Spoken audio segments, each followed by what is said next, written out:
ದೈವಂ ಫಲತಿ ಸರ್ವತ್ರ ನ ಚ ವಿದ್ಯಾ ನ ಚ ಪೌರುಷಂ ಎನ್ನುವಂತಹ ಒಂದು ಸುಭಾಷಿತ ಇದೆ. ಅಂದರೆ ಯಾವುದೇ ಕಾರ್ಯ ಮಾಡುವುದಕ್ಕೂ ಮೊದಲು ಒಂದು ದೈವಬಲ ಅನ್ನುವುದು ಬೇಕೇ ಬೇಕು. ಇದಿಲ್ಲದಿದ್ದಲ್ಲಿ ನಮ್ಮ ಬಳಿ ಎಷ್ಟೇ ಹಣ ಇದ್ದರೂ ಕೂಡ, ಎಷ್ಟೇ ಶಕ್ತಿ ಇದ್ದರೂ ಕೂಡ ಮಾಡುವಂತಹ ಕಾರ್ಯ ತುದಿ ತಲುಪಲು ಸಾಧ್ಯವಿಲ್ಲ. ಆದ್ದರಿಂದ ದೈವಬಲ ಸಂಪಾದಿಸಿಕೊಂಡೇ ಮುಂದೆ ಹೋದರೆ ಆ ಕಾರ್ಯ ಖಂಡಿತ ಸಿದ್ಧಿಯಾಗುವುದು ಎನ್ನುವುದು ನಮ್ಮೆಲ್ಲರ ವಿಶ್ವಾಸ. ಹಾಗಾಗಿ ನಮ್ಮ ಯಜಮಾನರೊಬ್ಬರು ಆರಂಭಿಸಿರುವ ಬೇಕರಿ ಶಾಪ್ನ ಉದ್ಘಾಟನೆಗಾಗಿ ವಾಸ್ತುಶುದ್ಧ್ಯರ್ಥವಾಗಿ ಗಣಪತಿ ಹೋಮವನ್ನು ಆಚರಿಸಿ ಮಹಾಲಕ್ಷ್ಮೀ ಪೂಜನೆಯನ್ನು ಕೂಡ ಮಾಡಿ ಈ ಕಾರ್ಯಕ್ರಮವನ್ನು ಆರಂಭಿಸಿದ್ದಾರೆ. ವಿಘ್ನಹರ್ತ ಮಹಾಗಣಪತಿಯ ಆಶೀರ್ವಾದದಿಂದ ಸರ್ವ ಕಾರ್ಯವೂ ನಿರ್ವಿಘ್ನವಾಗಿ ನೆರವೇರುತ್ತದೆ ಎನ್ನುವುದು ಅಚಲವಾದಂತಹ ವಿಶ್ವಾಸ.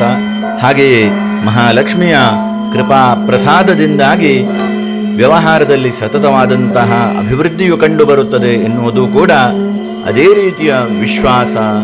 ಈ ಕಾರ್ಯಕ್ರಮವನ್ನು ಭಕ್ತಿಯಿಂದ ಶ್ರದ್ಧೆಯಿಂದ ಆಚರಿಸಿ ಈ ವ್ಯವಹಾರ ಕೇಂದ್ರದ ಒಂದು ಶುಭಾರಂಭವನ್ನು ಮಾಡಿರುತ್ತಾರೆ.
ತತ್ವಮಸಿ ಈ ಕೇಕ್ ಶಾಪ್ನ ಎಲ್ಲ ಸದಸ್ಯರಿಗೂ ಕೂಡ ಶುಭ ಹಾರೈಕೆಗಳು ಹಾಗೂ ಈ ಕಾರ್ಯದಲ್ಲಿ ಎಲ್ಲರಿಗೂ ಸಫಲತೆಯು ಹೊಂದಲಿ ಎಂದು ಶುಭ ಹಾರೈಸೋಣ.